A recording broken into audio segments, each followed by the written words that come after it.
Oh, we need the lights up, apparently. Yeah. We're kind of in the dark on the It's screen. dark on the screen. To be late. It's terrible for a stage. Okay, 7 o'clock. I'm going to call the June 22nd meeting to order. If we could stand for the Pledge of Allegiance. I pledge allegiance to the flag of the United States of America and to the republic for which it stands, one nation, under God, indivisible, with liberty and justice for all. We'll take roll. Ms. Berkmeyer, here. Mr. Green, Here. Ms. Richards, Here. Mr. Moses, Here. Mr. DeRue, Mr. Middlestaff. Here. Ms. Knox, yes. Okay, before I ask for approval of the agenda, I have a couple amendments. First, I'd like to add, after hearing of the public, we're just going to have a discussion amongst the board regarding information requests. And then in new business, we can strike out the superintendent contract. That'll be taken care of at a future meeting. And then we'll add a number 12, the central office administrative assistance TA. And number 13, the Heatherwood parcel. What was the first one? We're just to have an open discussion amongst the board regarding information requests.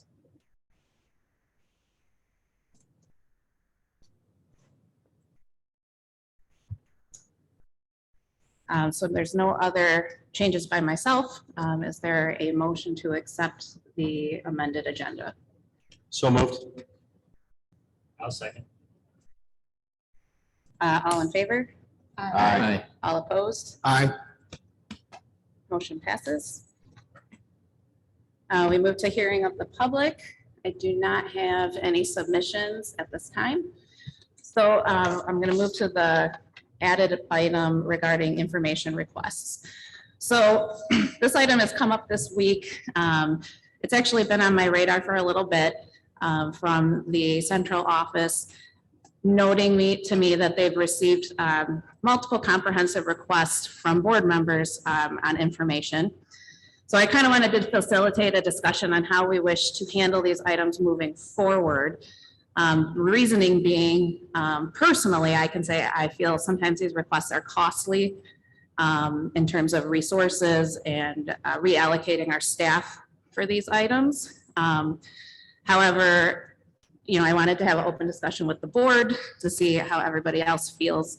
Because certainly the intention is not to limit anybody, as I can't limit anybody as a board member into what you are requesting or asking for more information on any topic from the superintendent or his staff.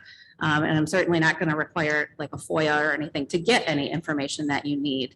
The considerations that I would like to consider is that we maybe offer possibly electronic only delivery of this information, or after a certain amount of the information, we only allow electronic delivery unless that board member would be willing to pay the FOIA costs for printing.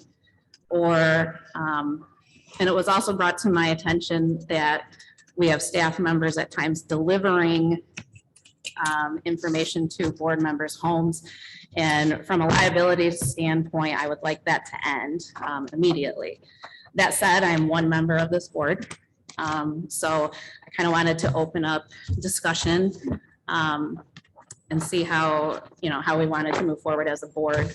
Kind of keeping in mind being respectful of our staff's time at times, and that, you know, sometimes we also have to think about the timeliness of our requests.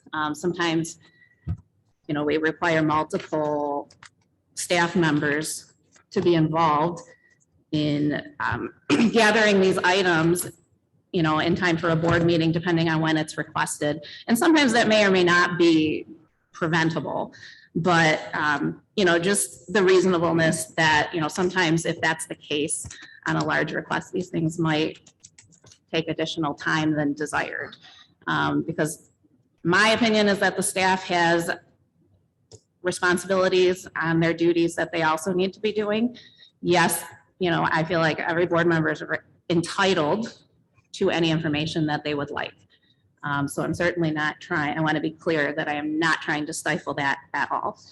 More so just kind of looking forward economically and, from a cost effective and time effective perspective. So I'd like to open the floor.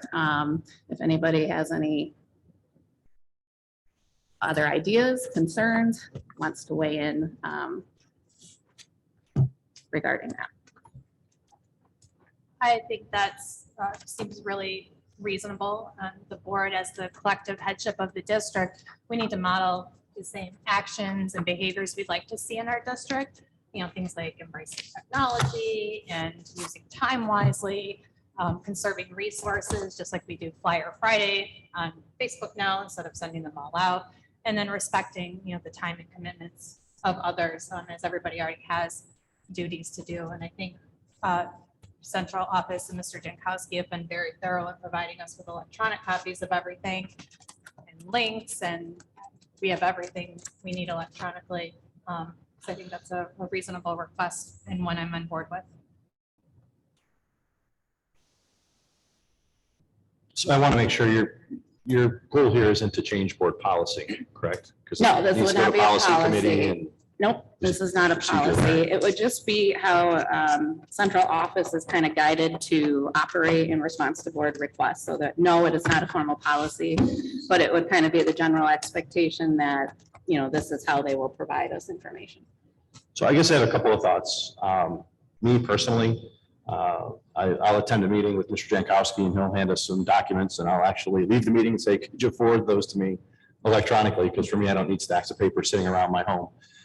And I've also been provided a district laptop and a district hotspot to achieve those goals. So I would absolutely support that some kind of standard expectation of anything over 10 or 12 pages of print. 15 needs to be electronically, dispensed. And secondly, I thought we had stopped with using an employee in their personal vehicle and mileage to deliver anything to board members. I am adamantly against that for multiple reasons, including the liability of that person in their vehicle. If something does happen to that person in the vehicle, actually whoever else is involved with the collision could actually come back to the district because they are on school business. They're on our payroll. So that turns into an automotive liability for us, not only the liability of an employee being asked to go to another employee's home. And I'm not comfortable with that either. Whether that employee is comfortable with it or whether they both agree, I'm not comfortable with our superintendent or any other person in this district asking somebody to specifically go to another employee's house. It's unnecessary with the electronic means we have, and certainly snail mail, if you really insist on having those 10 or 12 or 15 or whatever kind of standard we set for what's reasonable to have printed, can be mailed if it needs to be mailed.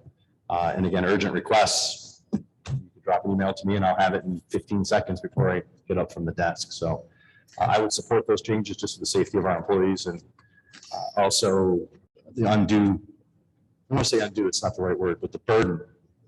Don't mean to say undue, the burden that the large request might put on staff, especially if it's being printed and organized. And again, I actually prefer electronic documents because I can search them. If I'm looking for something in particular, I go to a find command and in 3 seconds have my answer instead of scrolling through, 5,000-6,000 pages of accounts payable. Nothing's different. The printed board packet was great. I'm glad we went to electronic because there's certain accounts that I watch. I know there's certain accounts that Mr. Richards watches, and I guarantee he doesn't want the printed copy. He wants to go electronically, go to that account, and if it's something that's a hot spot for him.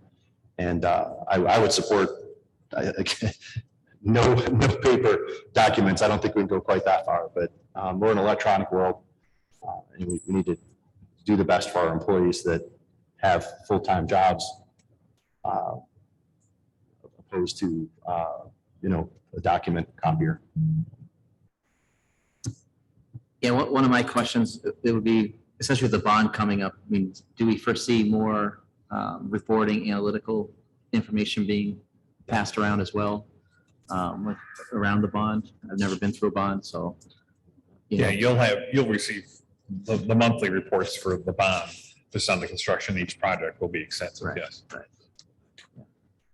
Yeah, I prefer, electronic, copies. The only thing I would say is if by chance, one of us was to be out for a lengthy time, and, requested it, but I think, that would be, hopefully, doesn't, no one's out for an extended time. But And I would say, I would not include this. I'm just, my personal thought was just to maybe extend this to individual requests, because my thought was there's 7 board members. You could foresee how if we all submitted our own requests that could potentially have hundreds of pages, we could keep the office busy for a very long time. So in terms of, board packets, I'm just talking about individual board requests. If somebody wants a board packet printed, that's fine. But I would request that that person pick it up from the office or we mail it to them, which, not sure in today's postal service if that might be adequate, but because I just don't find it appropriate to have employees going to a board member's home. I just don't. Full stop.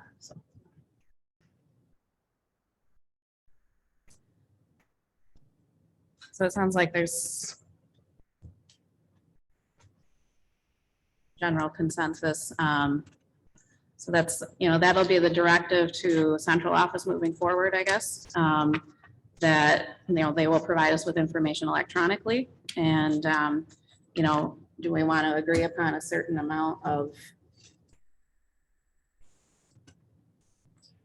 Yes, so you obviously heard, I kind of randomly put a number out. Maybe we should ask Mr. Jankowski what he considers reasonable. Again, my What's an point average, is, what's the average, I guess I've never counted the pages. What's an average TA length?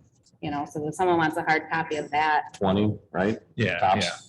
20 would be more than enough, yeah. okay. And again, we have, So maybe we have 20, Tim that yeah. provides excellent support with our laptops and our hotspots, and I've called him and my stuff's been back online within 15 minutes when I broke it. So, we have access. It's not that it's not available. So 20 sounds reasonable. Okay, all right. So next we have the budget presentation.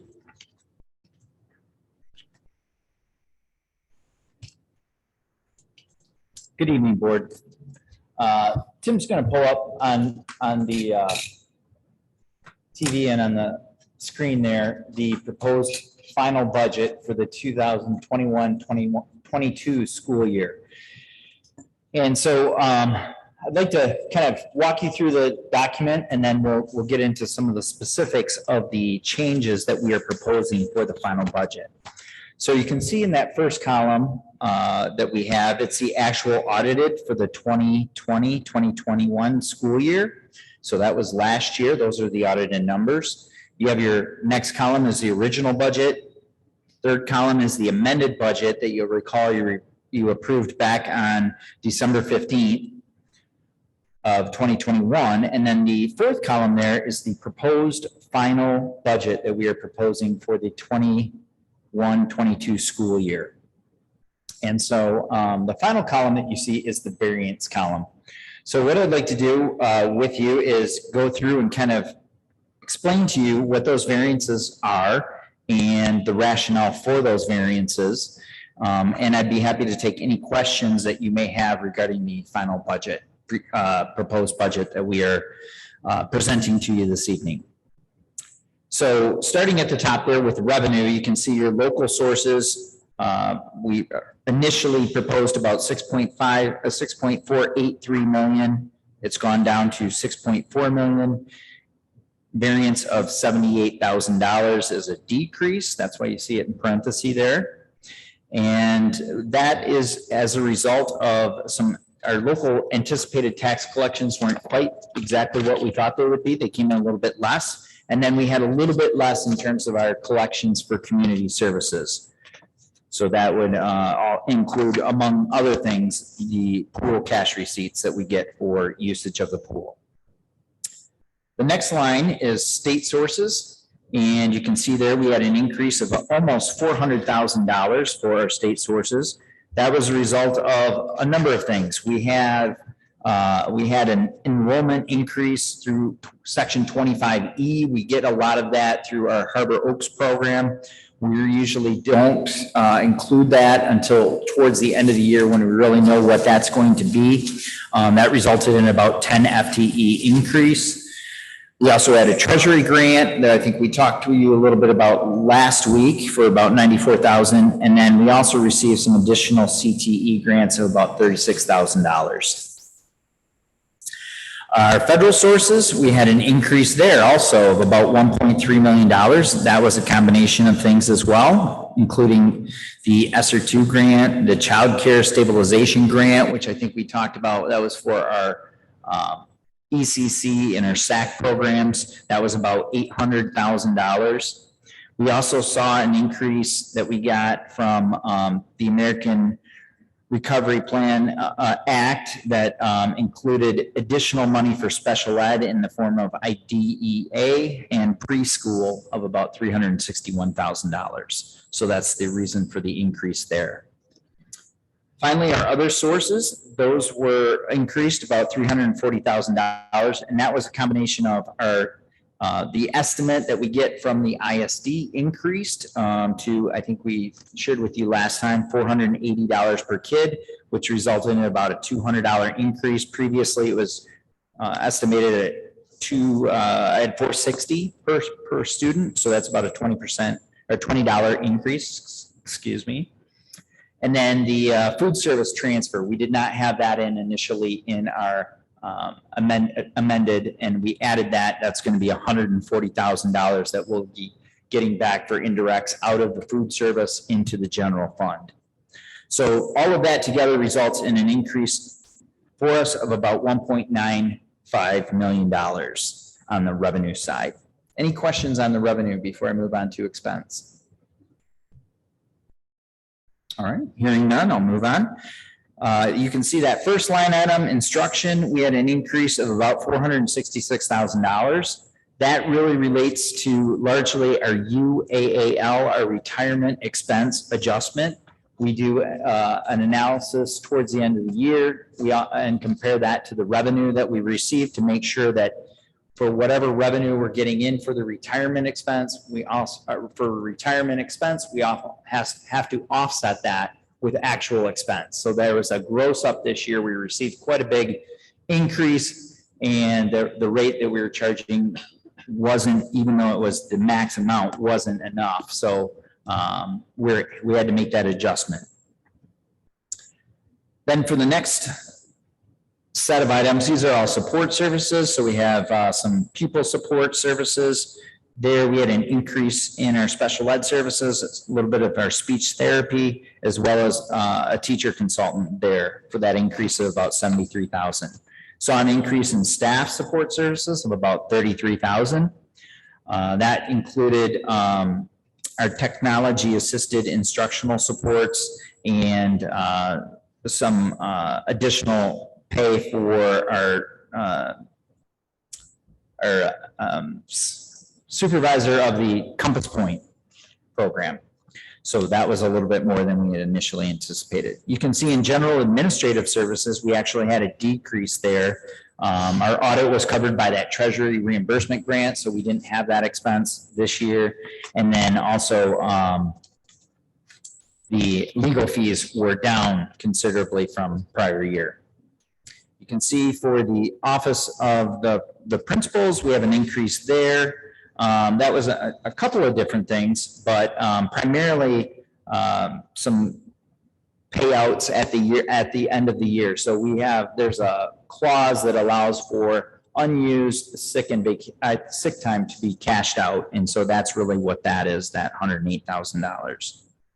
That's the majority of it. A lot of these, there's hundreds of variances, but I'm just trying to pick out some of the bigger items for you to explain what those variances are. Business, it was only about 3,500. I'll just go right past that. Operations and maintenance, we saw an increase of about $190,000. A lot of that was our operational expenses, repairs, HVAC. We bought, like I said, we did buy some air filters that we put in some of our larger areas inside of our school buildings to help with, addressing any COVID that we have in those buildings. Pupil transportation went up about $60,000. A big portion of that was fuel. We saw, starting in January, fuel starting to go up pretty precipitously. And so we had an increase there. Central support services. So that would be a number of things that involve, kind of at the center, central office, but include all sorts of different things. So a couple of the things that we added that we didn't necessarily have in there was a facility study. That was about $40,000. Then we had our IDEX data analytics software, and we also bought some district mapping software. So that was part of the increase there.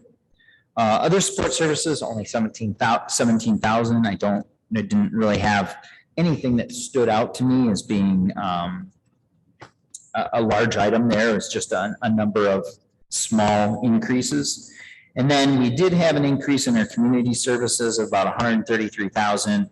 That had some to do with our child care stability, our stabilization grant expenditures.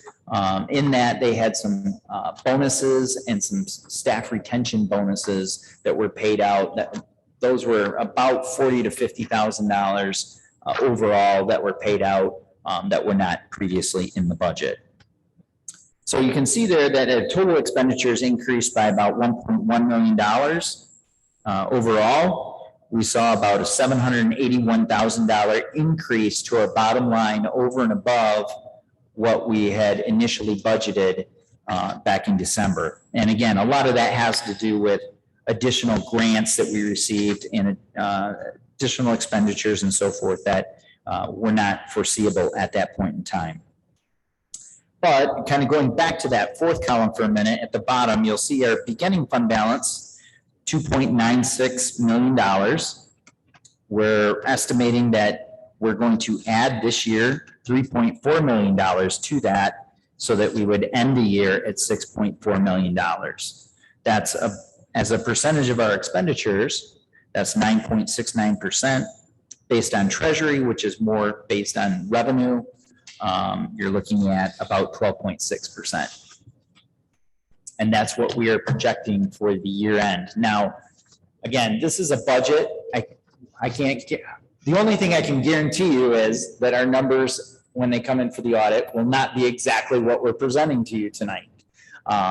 They will be likely different, but we think this is a very good estimate of where we would come in. And I expect us to be very, very close to that bottom line when we present the audit to you sometime in October or November. Any questions for you on the budget, the final budget for 21-22? You piqued my curiosity a little bit by mentioning legal fees. Off the cuff ballpark, how much do we save in legal fees this fiscal year over last year? I know it's a specific number, so if you're not comfortable answering. I don't know. I am going to tell you I don't know exactly, but I can find out and I will email the board and let everyone know. That'd be great. Yep, I'll be happy to do that.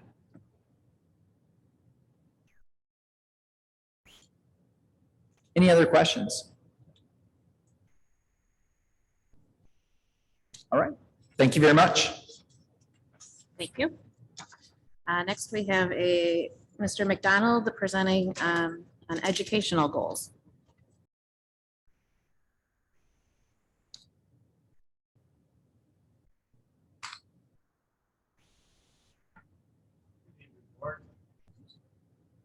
Good evening. If you recall, I was here in February and kind of gave the board a picture of kind of where we were at in the fall with our educational goals as required by the state. We set, go ahead to the next, oh, I got the clicker, that's right. There we go. We set two goals And they were pretty simple and to the point. They were for growth, to be able to see growth on our NWEA testing in both reading and math. In NWEA, grades kindergarten through 11. And then we created a local assessment for our 12th grade.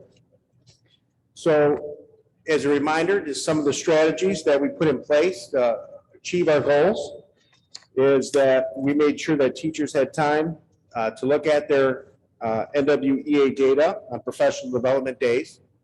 We also purchased the IXL program for our at-risk students. And each building were allotted a certain number of licenses based on their at-risk populations, approximately 30% for grades K through 9. IXL is a computer-based program that helps students with math and reading. In the IXL program, so we purchased 1,000 licenses, and those 1,000 students answered over the course of the year exactly 734,535 questions. So in either math and ELA combined. So those were some of the goals. Again, real simply, were to have growth in both reading and math. Some additional strategies, as I remember to click through this. Oh, there it is. Additional strategies.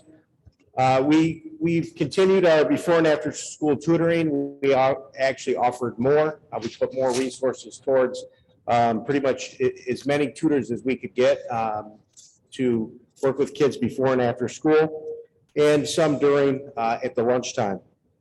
We added literacy specialists to our elementary building. Those were at each elementary building, and to focus on our reading goal. We expanded academic coaches to make sure that each secondary building had their own. And we added additional counselors at the high school and the 2 middle schools. And then we focused our professional development towards our goals. So in literacy essentials, ACRI, and some other strategies, time to look at the NWEA data, et cetera. So when I was here in February, I gave you a real simple kind of where we were. It didn't have much, relevance at the time because you couldn't see the growth yet. So according to the legislation, we have to show growth in certain categories. We have to show growth for all students and each grade level. And then we have to show growth in areas of subgroups that are 30 or more students. And that is for each building. So I'm not going to read all the graphs to you, but as you see, these scores are written in what NWEA calls the RIT score. RIT is a term used for the Roush unit that is just from I think the gentleman that invented the testing. And typically what it shows is where the 50th percentile would be. They have to have a set of norms, and within those norms, typically in kindergarten, you'll see more growth. You'll generally see about 10 points of growth at the kindergarten level. And as you move towards 11th grade, you start to see about one point of growth, maybe 1.5. So if you can kind of look at between 10th grade or between kindergarten and 11th grade, with 5th grade being about 5 or 6 points of growth, that would be the norm across the nation. Those are based on the 2020 norms. So as you're referencing this and you look at the certain grade levels, and what I did is I put in red the dark red is your fall math score, and the lighter red is the spring math score. And then the darker blue is the fall score for reading, and the spring score is in the lighter blue. So when you look at Anchor Bay High School, again, our goal was to show growth at every grade level. And we had a couple of areas where we didn't see a lot of growth. Matter of fact, in Overall, all students, we were kind of dead even in the spring. And we had a few points as you go through ninth grade. You can see that in math is what I was referring to, in the all students in the blue. As you move across, 11th grade tended to be our area of weakness for this growth.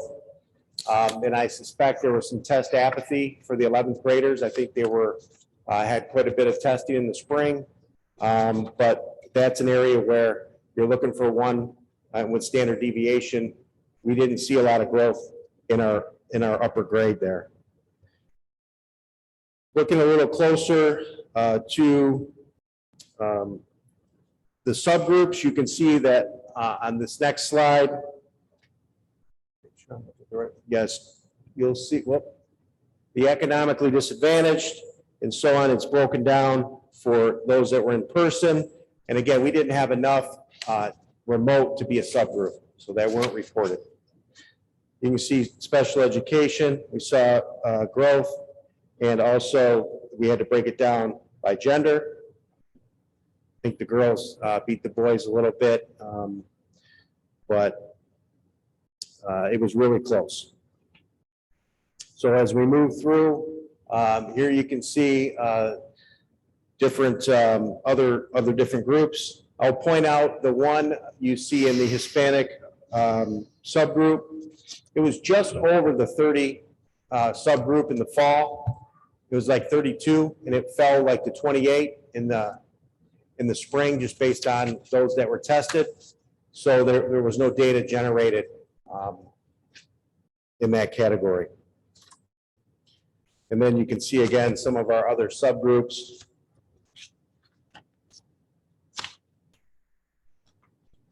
In the 12th grade, explain this one a little bit. We had our departments, our math department, our ELA department work together to create an assessment. The ELA test was 20 questions and the math was 22. And what you're looking at is the percent correct. I think they made a pretty difficult test, even in the fall and into the spring. We saw better growth with our math, and it leveled off in reading.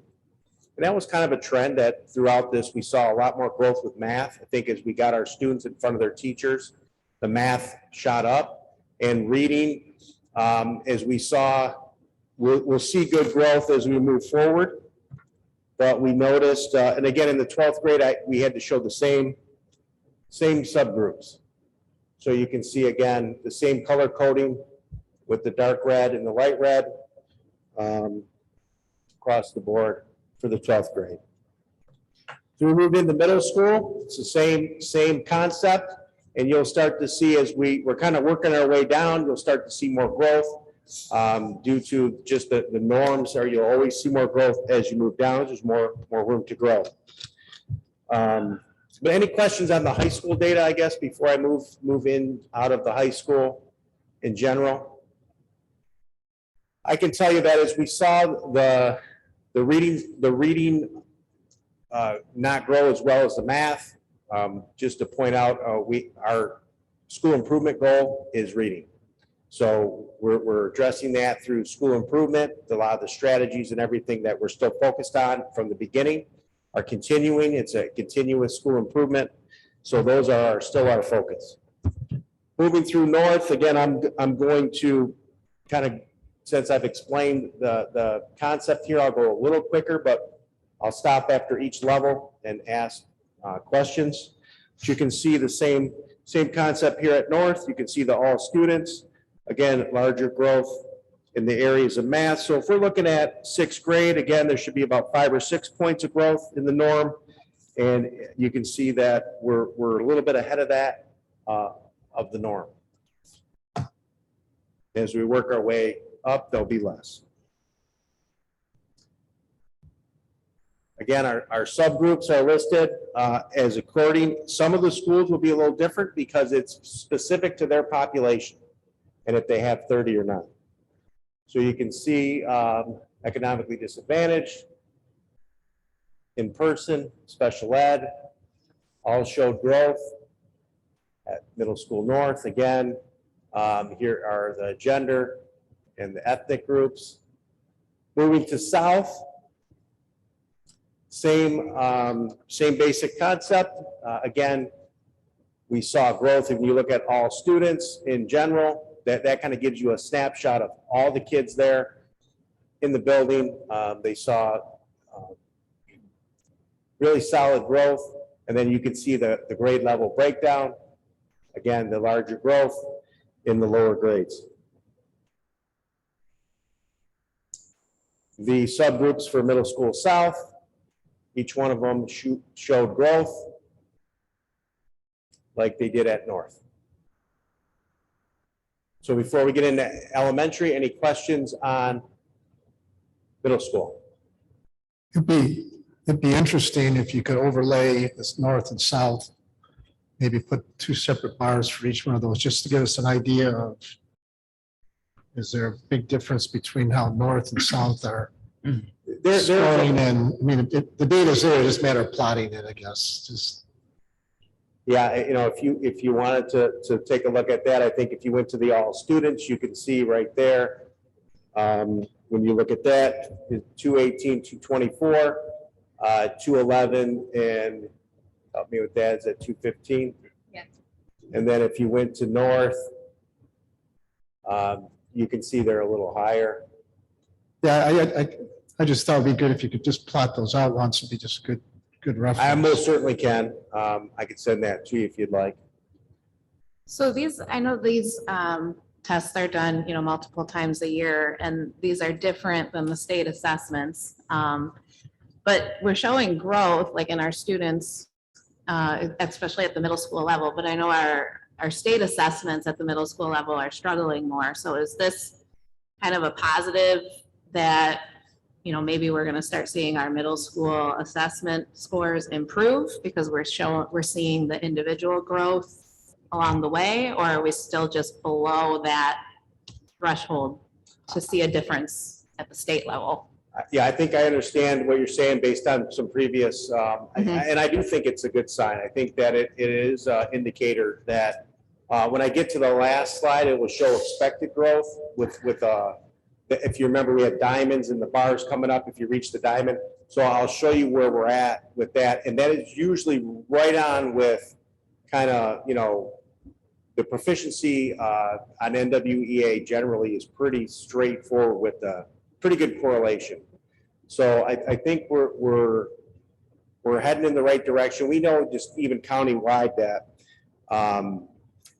scores are down still a little bit, but as we know a little bit of the data that is trickled out, that we are faring fairly well compared to the rest of the county. Okay, so One question. Does North and South take the identical assessment? There's no difference in between either school? yeah, we take the exact same NWEA, it's computer generated tests, and what you have is a couple things, right? With a smaller population at South, you'll have a fewer kids can move the needle, and they're more at risk building. And also we've aligned the testing periods to be windows to be really close. And they actually showed how when we tested in the fall to the spring throughout the county, I think we were the closest to the initial number in the beginning and in the end. I don't know if you remember, if you saw that, Phil, that graph, but. Yeah, the goal is, this is the first year that we've done it where we're within the testing window so that you have the exact number, because everything's rated on days of instruction. So you want to make sure that when you're comparing that, they're taking the test within the same 2-week block if you want to do a comparison like that. So it's apples to apples. And in the past with less technology, it was what we're trying to say is it's a lot more aligned and a lot more equitable when we look at this data this year.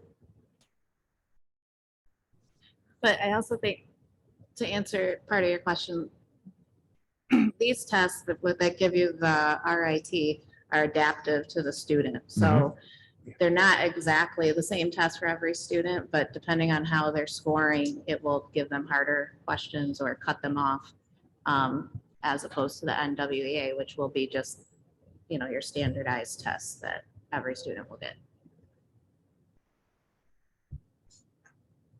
Okay, I'm gonna move into the elementary. Get back to that. So again, we had to break down every elementary, again, specific to their subgroups in grade levels and so on. And I listed them all separately, but you can see that we saw solid growth in the elementary. Again, the light red is the fall math, or the dark red. The light red is the spring math. Again, reading, the dark is fall, light is spring. You can see some of these are a little bit different because every time you punch in the number, they set the graph a little bit different. Well, I left a couple purples in there, I see. But you can see Ashley showed really good growth. Then you break down even the subgroups. You saw solid growth. Naldred, again, looking at the numbers, again, if you look at, again, kindergarten, it should be about 10 difference, you know, and the same with Ashley, between fall and spring. And it, again, progressively should go down, but you see we're really solid. Naldred did a nice job with growth in every area. There are your subgroups. When you break them down as individuals, gives us an opportunity to see if there's any specific group that is struggling more than others. And it's really pretty solid, even when you look at regular ed, special ed, economically disadvantaged. Their starting points might be a little lower, but the growth is very similar. And that's what we're looking for is, What was that last? the growth. Go back. I can't read it. So what's that? One on the right? Fully in person. Oh, So again, the fully in person and all students is going to be very similar because there's only a few different, and when you're dealing hundreds, it doesn't change it very much. okay. I couldn't read it. And I believe there's printed copies for everybody too. Yeah. Great Oaks, same thing, starting out with the all students and then the kindergarten through second grade. Again, focus on the number here because sometimes that graph makes it look a little bit higher or lower, but if you really look at the number by fifth grade, you're shooting for around 5 or 6 points. Kindergarten, you want to be about 10 points.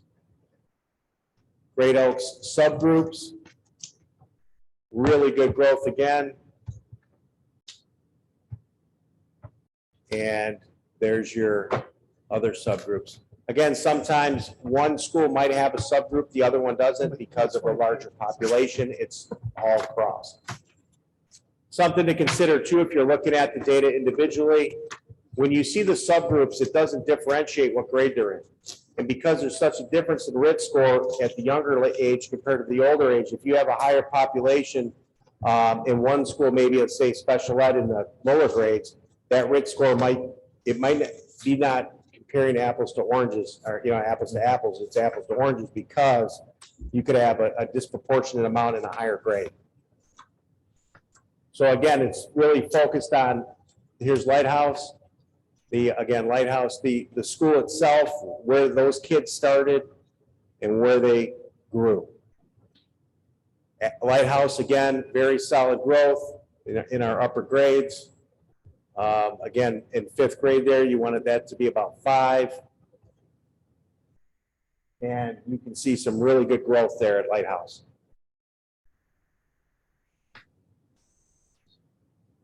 Here's their subgroups.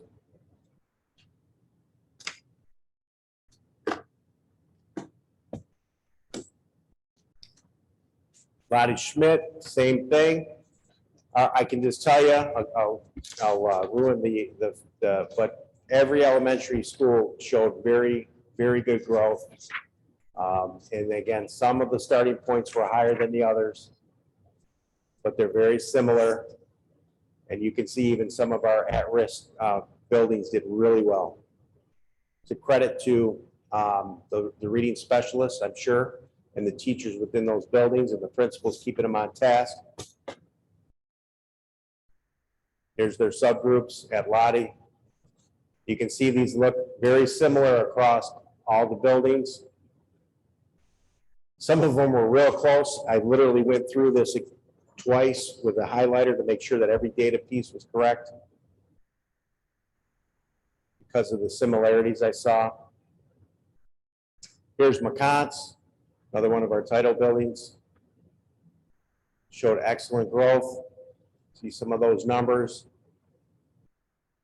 Really good. Again, all those grades. There's subgroups there.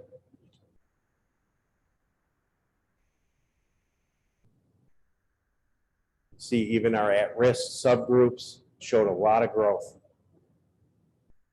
in our at-risk buildings. Here's the overall, just kind of broke it down, and this kind of gives you that picture of what I was talking about as you walk through the grades. There's less growth, just like our own children as they're growing up. You know, they do many more things when they're younger, and very similar. You can see that our challenge is with the upper grades. And, you know, a couple of strategies is as we start using the NWEA scores for more purposes to get into honors classes and so on and make them more relevant with the students at the high school, I believe we'll start seeing more growth there, because I don't think it's a reflection of necessarily the teaching that's going on there. I think it's more of test apathy, and giving that to 11th graders in May, that test was, they're just not into it like they were, you know. And if we looked at the winter growth, which we actually have as well, you could see more growth at the winter times. Maybe that would have been a better thing to kind of to gauge it on how we did, because you'll see we actually had more growth in winter. So here again, our math for student growth summary. So this is taking all of it. Again, our goal is to be at the diamond with the blue bar line. And you can see kindergarten and 11th grade are areas where we didn't meet our growth. And again, kindergarten is you know, kind of when we were first getting them there in terms of expected growth. But there's, again, a lot of things when you start thinking about kindergartners taking a computer adapted test on a computer, it's a real big challenge. And then you see as we get a hold of them, you start to see that we exceed growth, especially as we move into 4th and 5th grade. And those 5th grade and 4th grade scores were reflected in some of those across the buildings. And then again, in 7th grade, exceeded growth, 10th grade, exceeded growth in math. So that was really good to see. And then here is the same graph for reading. You see the same pattern. The areas where we want to focus on is kindergarten and 11th grade. And then you can see where in reading, you see actually that we exceeded our growth in math and met growth in a lot of areas, pretty much across the board in reading, exceeded in a couple. And this is the area where we put our, you know, I guess our money where our mouth is with the reading specialists. We're hoping to see that to continue. And a lot of our professional development and our school improvement goal is focused on reading. Any questions? So who's taking all the data you have and figuring out, is it a specific curriculum? Is it a specific building, or is it a specific teacher that might not have the right lesson plans or the right curriculum? Who's going through and going, okay, so reading at the 6, 7, 8, I mean, these are the general students that are doing quite well in elementary, then they hit the darn middle school and something's gotten messed up. So I don't know what, you know, what's your process for figuring out what we need to do? So this year, again, these are in general, and I'm the one who's going through the scores in general across the board. Then the buildings, the teachers get time during the professional development days to look at their own. And then principals as well. I know that Phil has also worked with our principals on some of the student growth quadrant charts that really drills down to individual kids and students, and then we can see that within teachers and individuals. So those different graphs, the one that really drill down into the nitty gritty of actual students that are in either low growth, low achievement, high growth, high achievement, and then the other two prospectively, those have all been reviewed with the principals, and they will start using those in a little more, I would say, direct manner. Yeah, because also another variable too is kids moving in or moving out that, Mhm. you know, you can say, okay, they did well in third, fourth, and fifth, but you might have got an influx of students or some leaving and some coming. So it becomes very difficult explaining to the public that, well, how come you're doing well here and not here? And it might not be the exact same student. The good part is you got the data tracking, you can track each individual, but if the individual goes away and suddenly he's there, you can't. Takes a couple tests or a couple years to figure Yeah. out where things are at. So it's, sometimes you look at the plots and you think, well, it's pretty simple. It must be something really easy to do, but it's a very complex problem too. And it's growth. So if you're doing well to grow even higher, the growth is a good factor, but if you got somebody at the very bottom and they grow up to the norm, that's great. But if you got people that are at the norm, they got to go to excel, then it's again, it's all growth, but it's a different type of growth, I guess. Yeah, and we're using this to, one, the teachers will now have individual reports, so they know how their kids will go, and so they can kind of look at that and really kind of internalize this, because the one nice thing about this is it actually will tie back and say, okay, these students need like to work in these areas in order to kind of hit the growth targets, and so it will help them change their instruction. The other thing is we're using it also to kind of identify students who need additional help, because now that we have we've standardized the assessment, and it's in a certain period of time where we can kind of trust the data a little bit more, then if we have students that we feel are capable of being pushed a little bit more than based off of these, we try and say, okay, you would be better served taking this more rigorous class, and that's helped as well. And again, this is the baseline year, and we'll just work off of it going forward to improve. Very good. Any other questions? Thank you.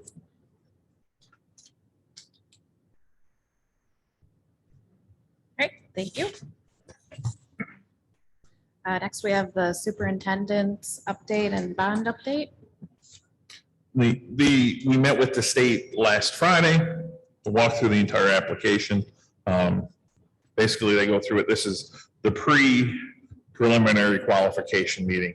And so they walk through, there was 3 members of the MDE as well as our bond counsel and the architects and so on.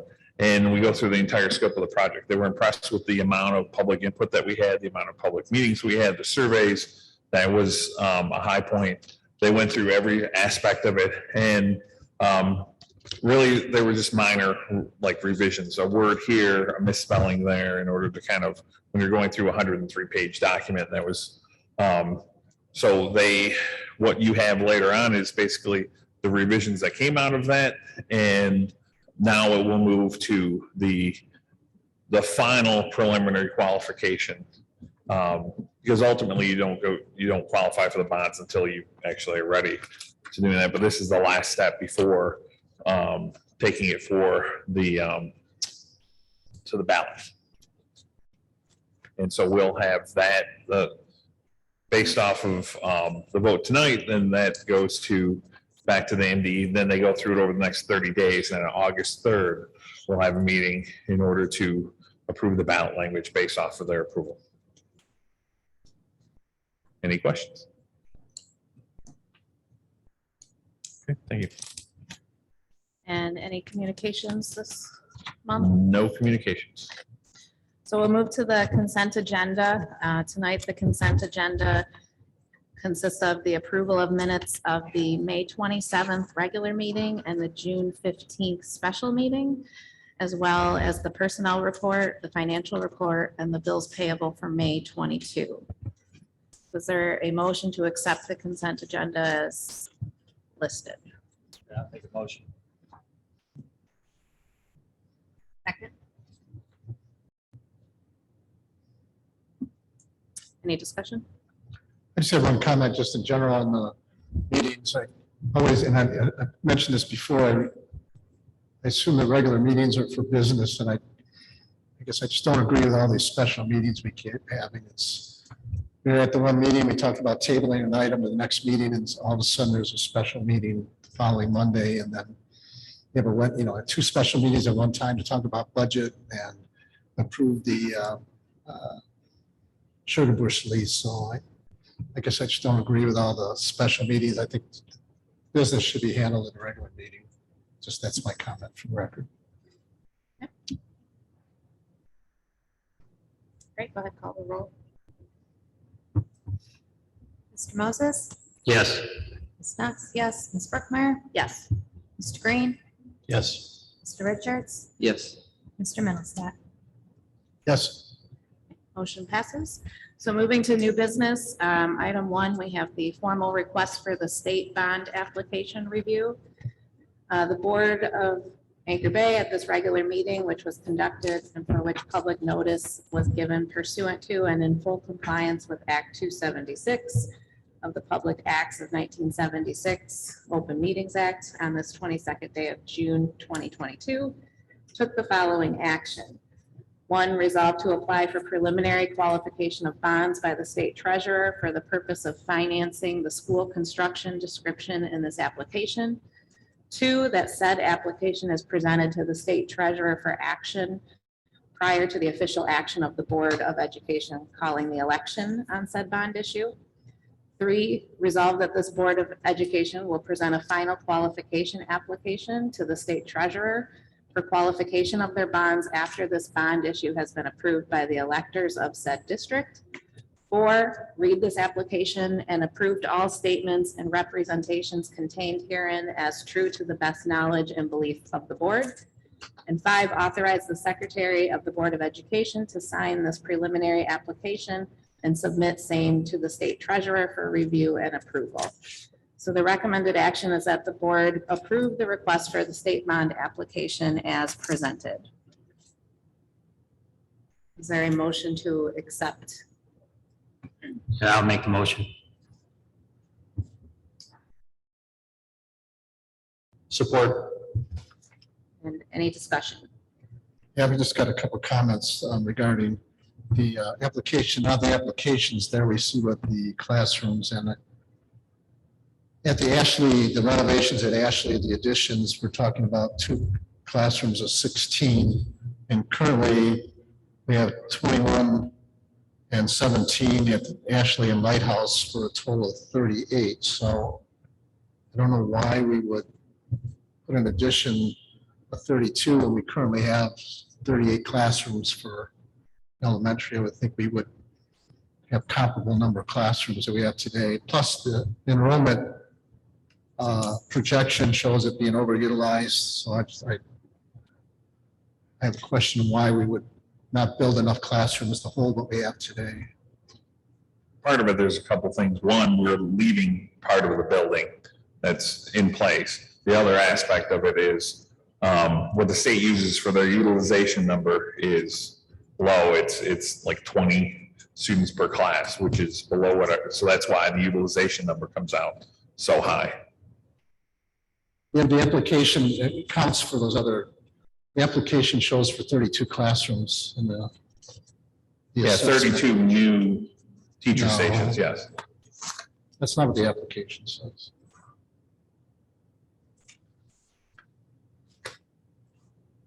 So I don't think that's correct, but the other question I had was, again, I didn't get a good answer on this before, is we're moving the Shoreliner and the auto shop and horticulture, 3 programs to the high school because of the mileage.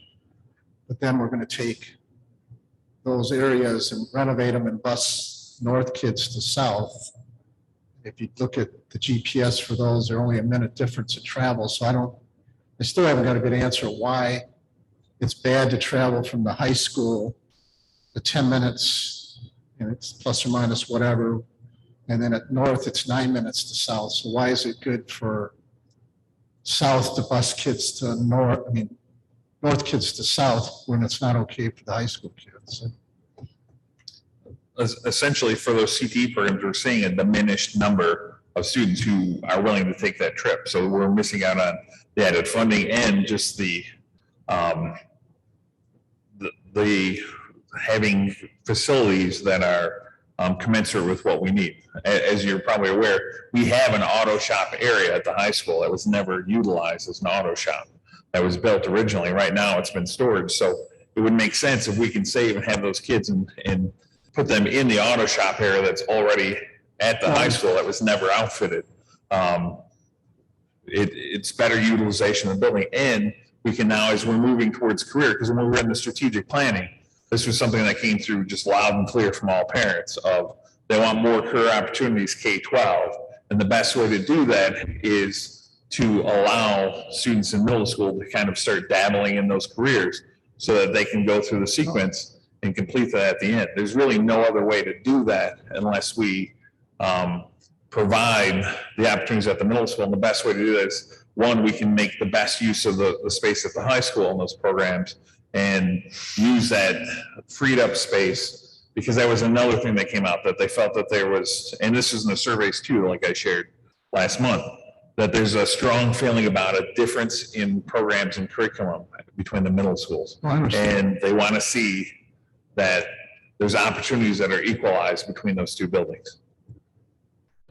Just to find out, the one that bothers me the most on the whole project is the reconstruction of Mildred with additional classrooms to consolidate the old Sugar Bush and Lottie Schmidt is set up for Series 4 and Series 5, which means that won't happen if you look at the bond application until after 2032.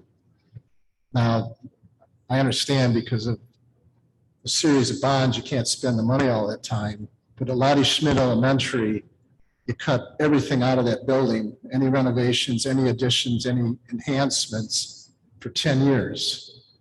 And if you look at your renovation list, the list, the project list that said what was critical needs. There's a significant number of projects with critical needs. But here we have Lottie Schmidt students for 10 years not getting any enhancements at all in their buildings. You have students at Mildred and former Sugar Bush students in the same situation. And I don't understand why we would do high school projects, the newest school in the district, moving classrooms around, moving things around first, and then leave these elementary students to wait 10 years. And part of the problem is because the bond is so huge. The projects are so huge, they're dragged out. But we should focus our renovations for, security, safety, technology at the elementary so that each student gets that opportunity. Because it came, as you mentioned, loud and clear, that the parents want to have equal opportunities at the elementaries. And this project kind of gets you there. But to have students, having those projects not be available to students and leaving those students out for 10 years, I don't necessarily agree with that. And then part of the problem is because the bond is so huge that you have to delay that. Well, and again, through strategic planning, there was the amount of needs were tremendous, especially we're trying to correct a lot of the feedback that we had, whether it was the focus groups, whether it was the surveys, whether it was strategic planning of concerns that parents had. And we're trying to address those things that might have been not addressed in the last 20 years. And so we are playing catch up. I totally agree with that. And we will be doing some of the things in order to make sure that they're seeing things, whether it's carpeting or whatever, as we go along, in order to make sure they have those opportunities, especially security. There's some of those things like in the budget for next year. We're going to handle some security things up front because we feel it's that important for that to happen.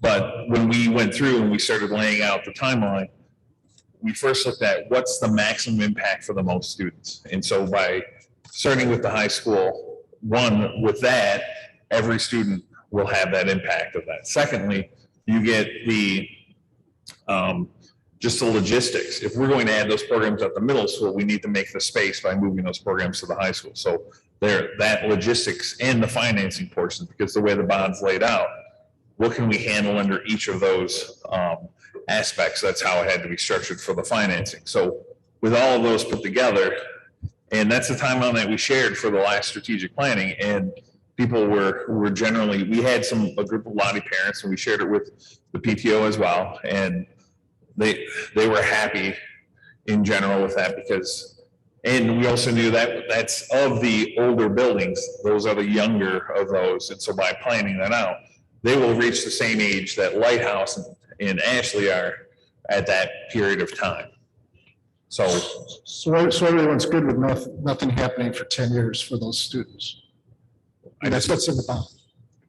yeah, we are going to do some other things that will be outside of that, and we can also kind of tweak things as they go forward. Well, you can't, the bond application is pretty much the contract you have with the public, and what the board defines as what the projects are. So if there's nothing in for Lottie Schmidt, there's nothing in for Lottie Schmidt. Right. Yeah, but we are going at, like with the budget, so the security and some of those other things that we would normally have to take care of anyhow, that we've been putting in, like Todd kind of mentioned about the heating and cooling and upgrades on that. We've been spending a couple $100,000 in order to do that. Now, if we have the bond, we can reallocate that money if need be in order to do that. We're well aware, we've had those conversations in order to try and do that in the short term, because we know there are needs. The needs are so great that we can't wait that long, and we have to address some of them in the short term. Well, my point is that if there's HVAC or roofing needed to be made at Lottie in the next 10 years, it should be in the bond, right? But it's not. All you have is demo and redo the site in the bond. Because, well, for those, we didn't feel it was wise in order to replace a roof that would last for, 25 years for a building that we're not expecting to have. It's just. Well, again, I'm looking at the assessment report. It says the roof critical needs was 3 years. Yeah, and we figure that we can put that money into basically making do until we hit that point. Because otherwise, we'd throw more money away in doing an overhaul of the roof.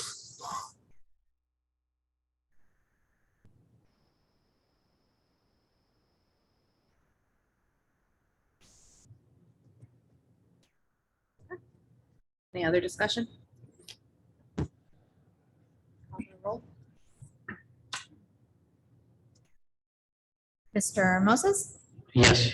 Mr. Green, Yes. Ms. Brookmeyer, Yes. Mr. Richards, Yes. Mr. Middlestat, No, I feel that bond issue timing is it's leaving some students behind in terms of providing resources. Sachs, yes. Okay, motion passes. Item 2 is administrative contracts. So the board has a list of the following administrators being recommended for contract extension as an Anchor-based school district administrator through June 30th of 2024. I think I can share for the record, this is all of our administrators are on this list. Is there a motion to approve the administrative contracts? Yeah, I'll make a motion. Second. Discussion?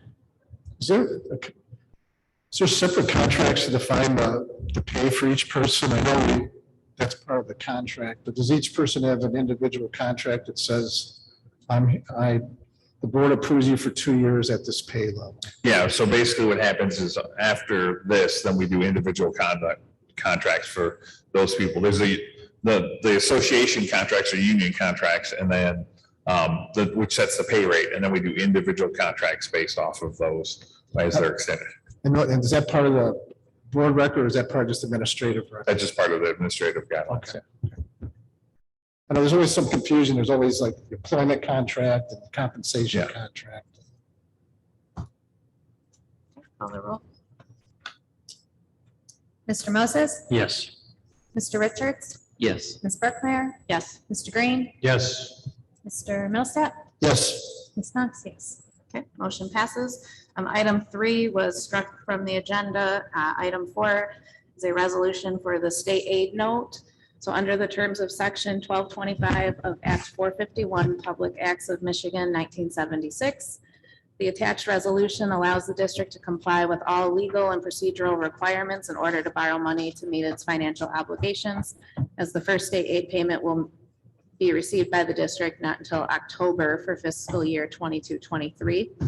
The recommendation for cash flow borrowing for 22-23 school year is based on the projected cash flow for the 22-23 school year. The recommendation is to borrow 1.8 million for the 22-23 school year. So the recommendation is for the board to approve the state aid note resolution for the 22-23 school year. Is there a motion to accept? I'll make that motion. I'll second. Discussion? Go ahead, call the roll. Mr. Green, Yes. Mr. Moses. Yes. Ms. Brookmeyer, Yes. Mr. Richards, Yes. Mr. Middlestat, Yes. Ms. Knox, yes. Motion passes. Next, we have a resolution on the school bond loan fund. Get to it.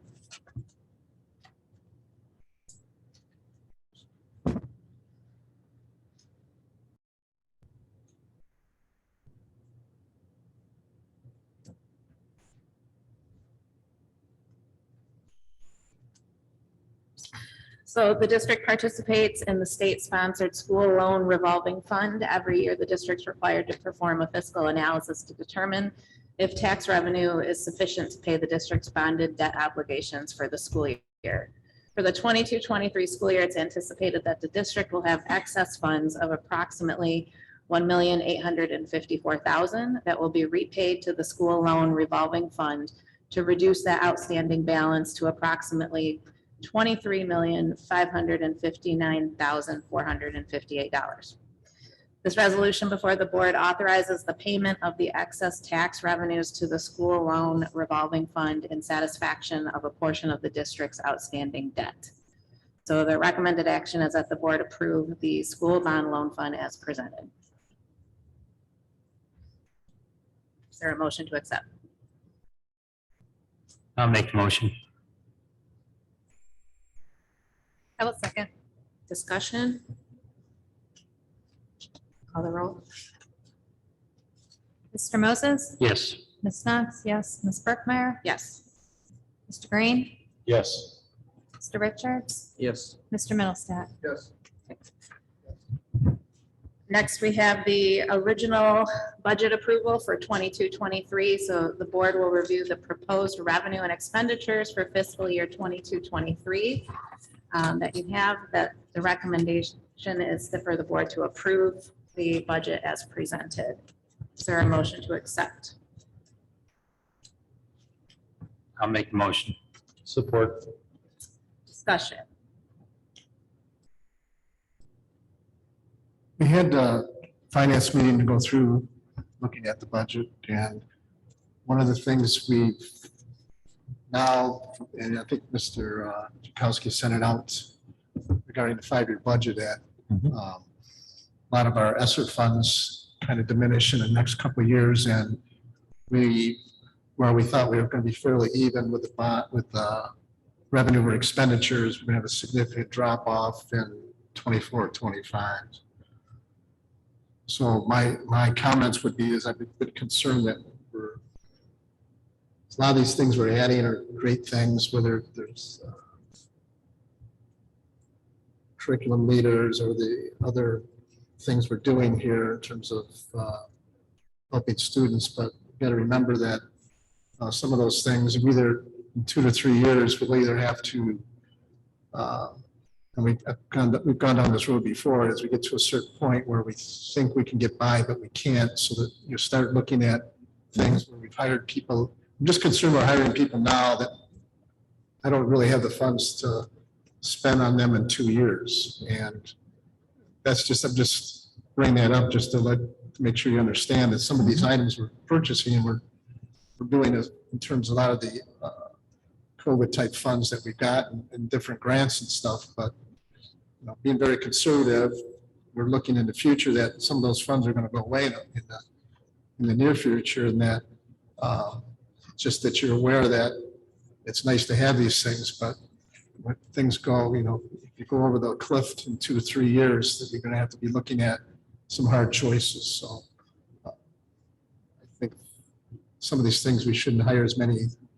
We shouldn't add so much budget. We only got about $600,000 revenue over expenditure to add to the fund balance. And that's not really put enough money away in the bank for future use. So I'm just a bit concerned that we're spending as much as we are, knowing that we could have a potential problem in the near future.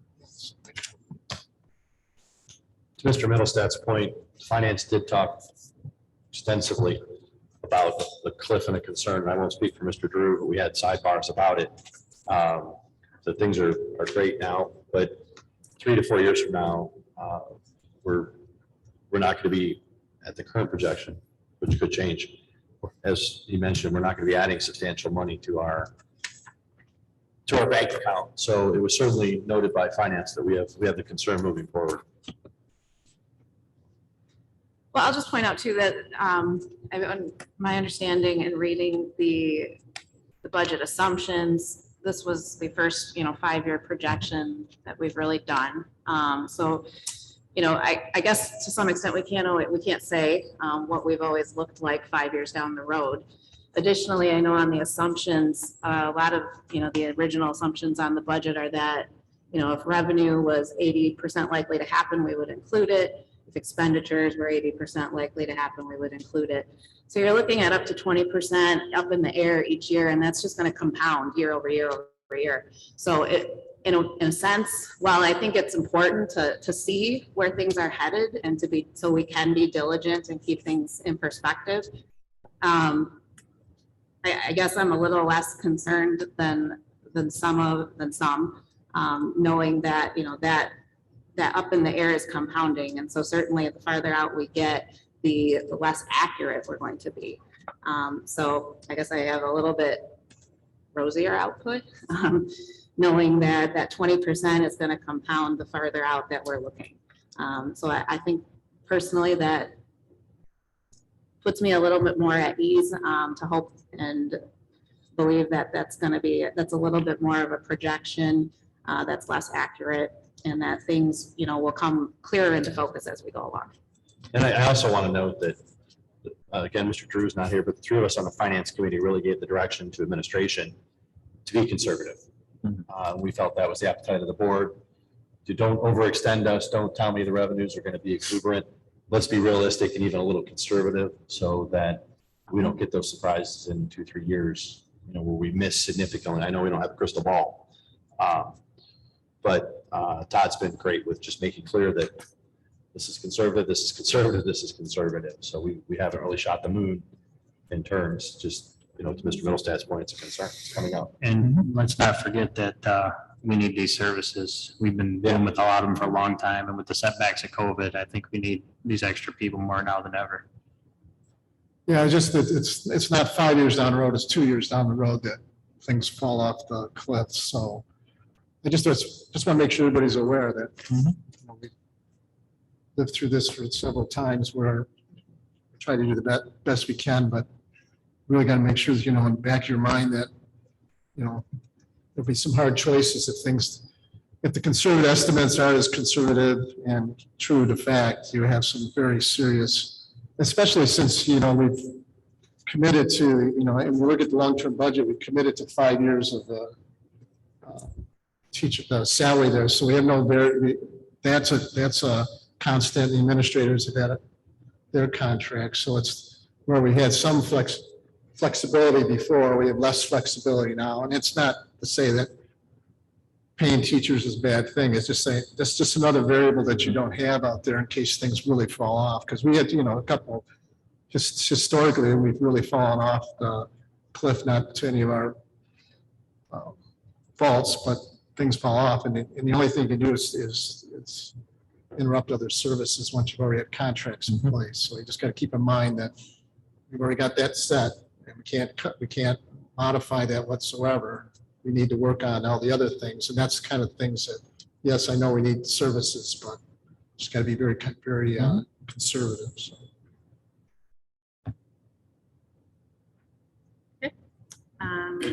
Go ahead, call the roll. Mr. Moses, Yes. Mr. Green, Yes. Ms. Berkmeyer, Yes. Mr. Richards, Yes. Mr. Middlestat, No, Ms. Knox, yes. Motion passes. We have the final budget amendments for the 21-22 fiscal year presented to the board. And so the recommended action is that the board approve the final budget amendments for the 21-22. I so move. I'll second. Discussion? Call the roll.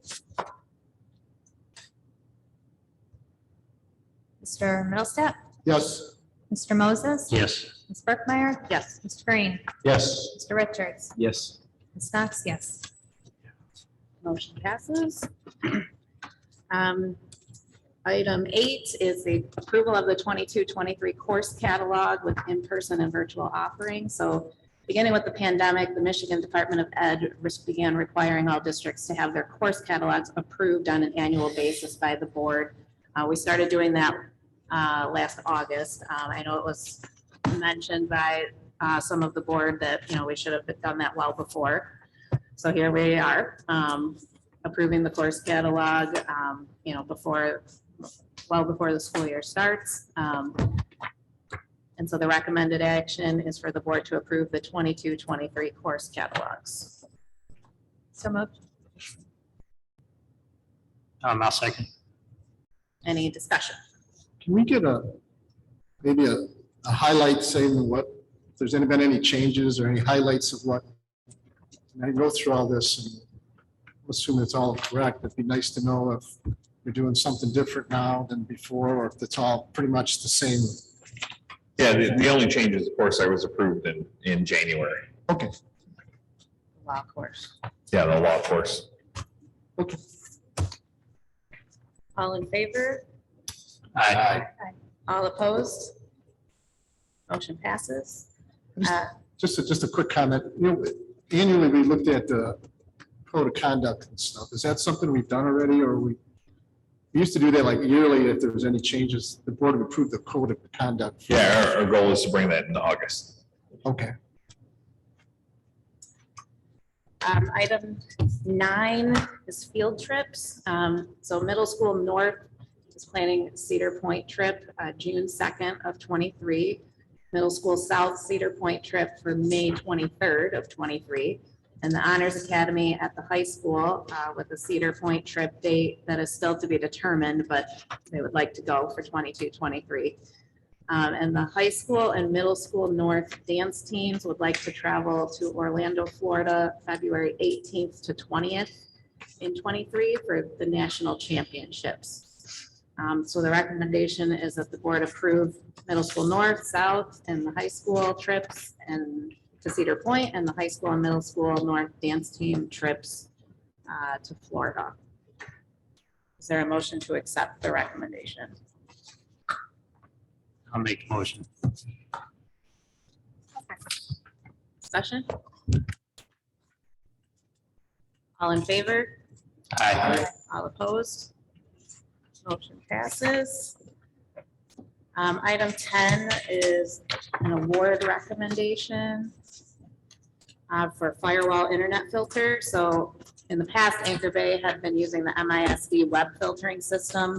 The MISD will be discontinuing filtering services for the county. So Mr. Sizemore, our technology supervisor, reviewed bids for students and staff and recommends to award the bid to People Driven for $45,852.58. So the recommended action is that the board approve the award for next generation firewall internet web filter to People Driven in that amount. Is there a motion to accept the recommendation? So moved. I'll second.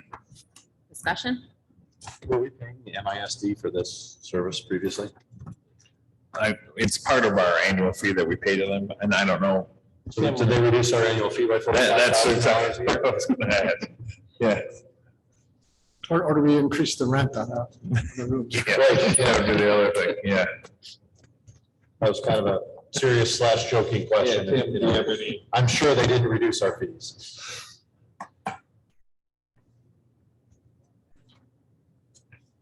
Yeah, the question was, are they reducing any fees because of it? Always a bundle package, so, Yeah. the bundle package, so they're usually they'll do other things, they're weeding out one thing and they add another thing.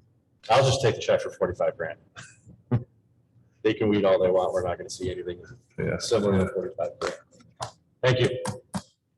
I will note for the record as well that this was the lowest bid we received by about $35,000. So I'd be over there collecting my check for 80 grand if it was that much.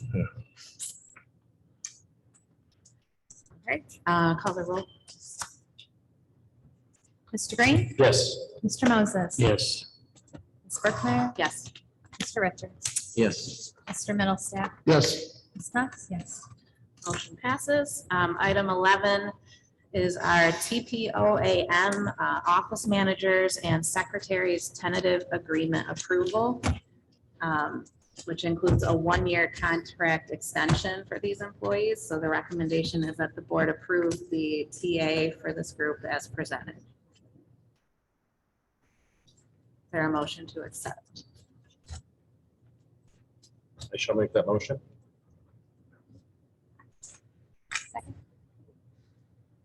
Discussion? Call the roll, please.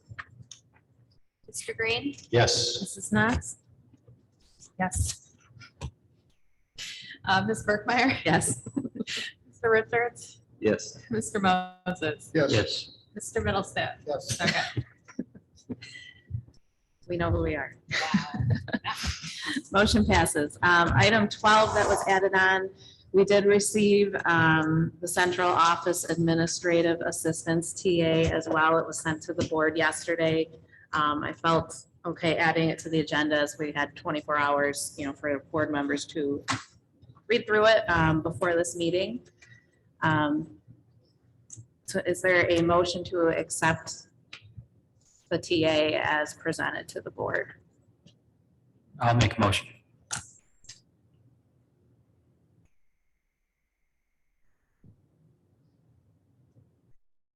I'll support.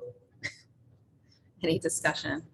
The only request I would have is I appreciate the summary of the changes or what's been agreed upon, but a number at the bottom would be great. Okay. It's going to cost us X more to do this for the first year versus our current agreement. Yeah, that was in the summary email. I don't know if you saw that. Oh, I may have missed something. Okay. I apologize then.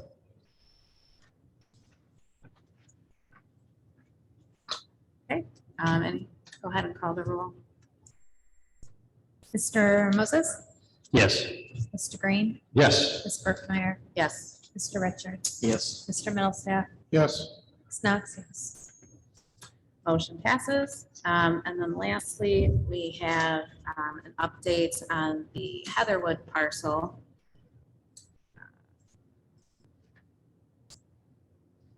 Do you want to give a rundown on that?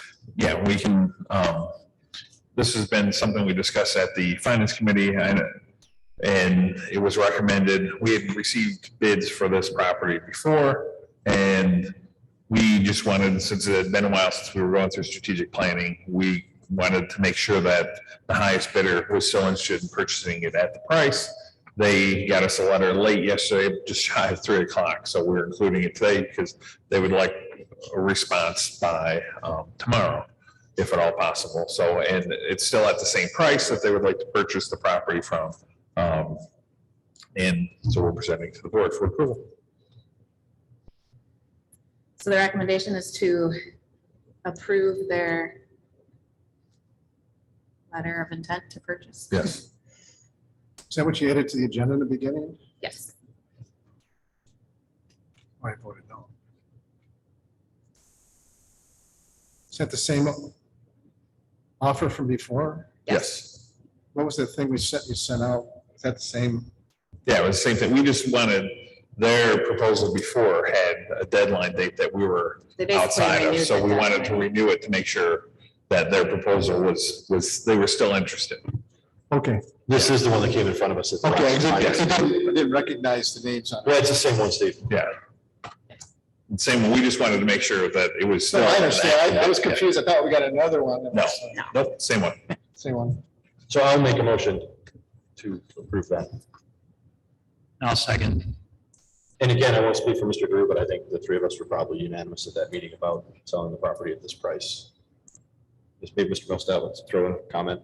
Well, we did purchase that for a significantly less price originally when things were down, because we thought potentially Yeah. again, we know that the Great Oak site area is an area of growth, so when we saw that property come up, we grabbed it, and we know that since that time, we have to get access to it is fairly limited through an element, through a subdivision, which is done at other places, but again, it's the area of growth in that area, and the price is pretty good. It's just a matter of, we should make sure we allocate, since we did make a profit on it, that we allocate the money such that students benefit from that profit we got from that sale.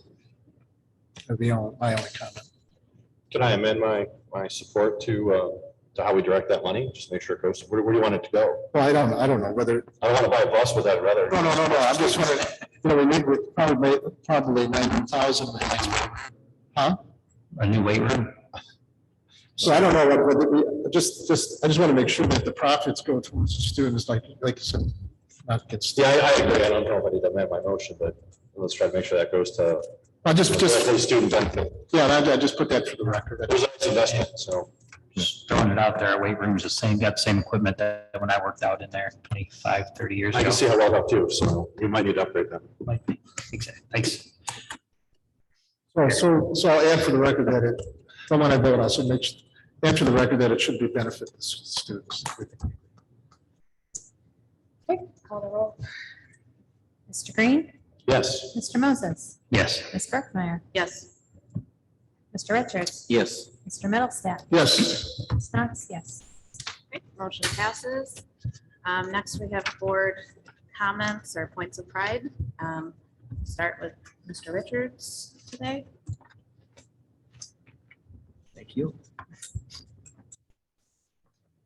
I'd like to congratulate the entire class of 2022.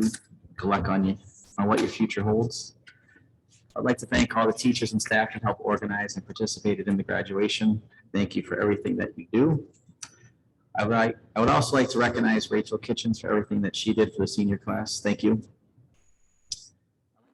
The staff at Ashley that put the positivity project in action by noting $650 to Feed the Bay program.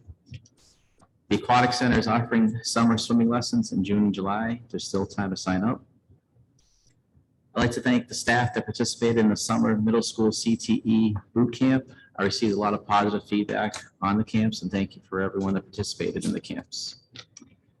Anchor Bay Middle School South is looking for a 7th grade football coach and assistant coach. The summer hoopla basketball camp is June 27th to the 30th. You still have time to register. Congratulations to Avery Murray, who was the June 2022 Student Athlete of the Month. Congratulations to the Anchor Bay North softball team on an undefeated season. Congratulations to the 2022 Boys Track and Field on the Division I Championship. Congratulations to the varsity softball team becoming district champions.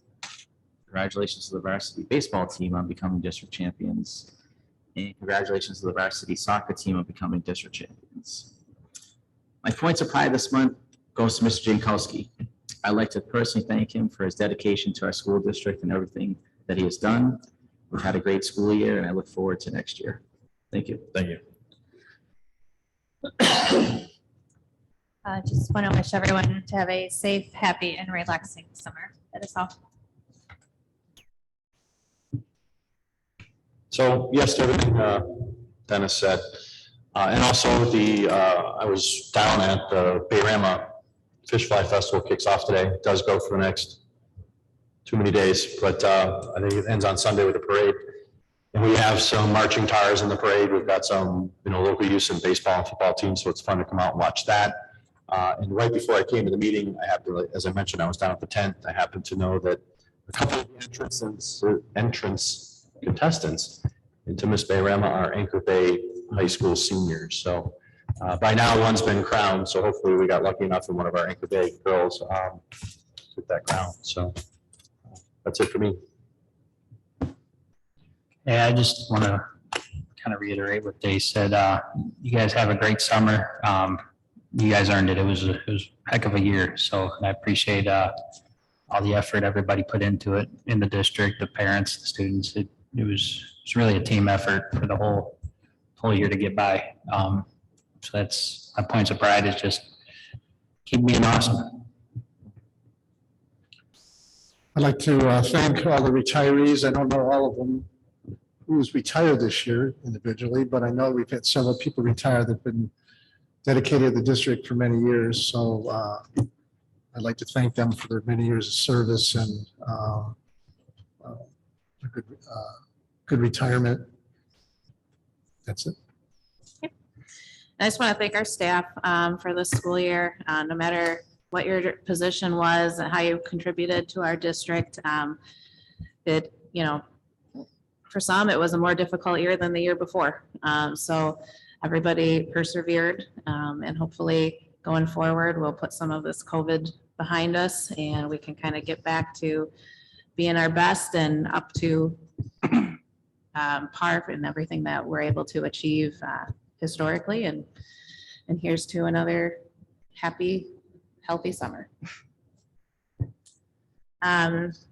We do have one legislative update. Yep, there's not much coming out of Lansing lately, but this did. So there is now a requirement that was recently signed that all high school students have to graduate after taking a financial literacy or personal finance course of one semester. That goes into effect for the eighth graders, students who will be eighth graders in 2023 and thereafter. Will that count as a foreign language credit? Just kidding. Just No, kidding. That was actually the first proposal, was that it would, yes. No, it's always something that comes up. Yeah, it's not, like, you're not far off from where, yeah. That is all. Okay, board committee updates. Finance committee did meet. Mr. Drew obviously couldn't be here tonight, but I think Mr. Middlestat and Mr. Green kind of updated on the budget and the thoughts on the budget. If there's anything else, you guys are welcome to chime in, but. No, I think we covered it throughout the agenda. Okay. Other than that, I will take a motion to adjourn. So moved. I'll second. All in favor? Aye. All opposed? Motion passes. Adjourn at 8:37.